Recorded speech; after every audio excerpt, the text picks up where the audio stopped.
পাবনার ঈশ্বরদীতে দাশুরিয়া ফ্রেন্ডশিপ ক্লাবের উদ্যোগে প্রীতি ফুটবল ম্যাচ এবং পুরস্কার বিতরণ অনুষ্ঠান অনুষ্ঠিত হয়েছে।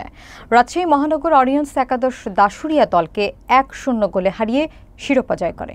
বিস্তারিত দেখুন রাকিব বিশ্বাসের তথ্যচিত্রে।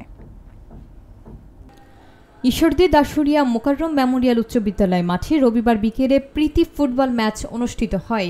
রাজশাহী মহানগর অরিয়ন্স এবং দাশুরিয়া ফুটবল একাদশের মধ্যে খেলাটি হাড্ডাহাড্ডি প্রতিদ্বন্দ্বিতা পূর্ণ হয়। ম্যাচে রাজশাহী মহানগর অরিয়ন্স দল বিজয়ী হয় এবং দর্শকরা উৎসবমুখর পরিবেশ তৈরি করেন। অনুষ্ঠানে দাশুরিয়া ইউনিয়ন বিএনপির সভাপতি আব্দুস সামাদ সুলভ মালিথার সভাপতিত্ব করেন এবং প্রধান অতিথি ছিলেন রাজশাহী বিশ্ববিদ্যালয়ের সাবেক ছাত্রনেতা শরীফুল ইসলাম তুহিন। বিশেষ অতিথি ছিলেন অবসরপ্রাপ্ত শিক্ষা কর্মকর্তা ওয়াহিদুজ্জামান। অনুষ্ঠানটি সঞ্চালনা করেন আফজাল হোসেন। খেলা শেষে উভয় দলের খেলোয়াড়দের মাঝে পুরস্কার বিতরণ করা হয়। আয়োজকরা উল্লেখ করেন, নিয়মিত এমন আয়োজন যুব সমাজকে মাদক এবং অবক্ষয়ের পথ থেকে দূরে রাখার পাশাপাশি ক্রীড়ামোদী সমাজ গড়ে তুলতে সহায়ক। বক্তারা মনে করেন, স্থানীয় মাঠ এবং অবকাঠামোর উন্নয়ন ফুটবল সহ অন্যান্য খেলাধুলার প্রসার ঘটাতে সাহায্য করবে।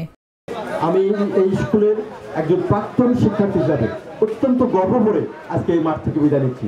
সবার সহায়তা কামনা করে আমি সবার মঙ্গল কামনা করে আমার বক্তব্য শেষ করছি। এবং আমার বড় ভাই মন্টু ভাই এবং অন্যান্য দাশুরিয়া ইউনিয়নের আজকে দীর্ঘ টাইম পরে মনে হয় এই আনন্দ ঘন পরিবেশ সৃষ্টি হলো। আজকে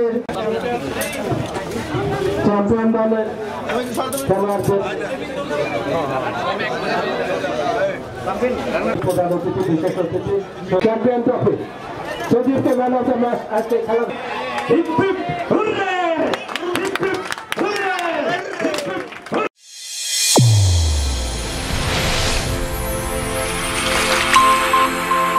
চ্যানেল A1 হৃদয় রেসপন্স।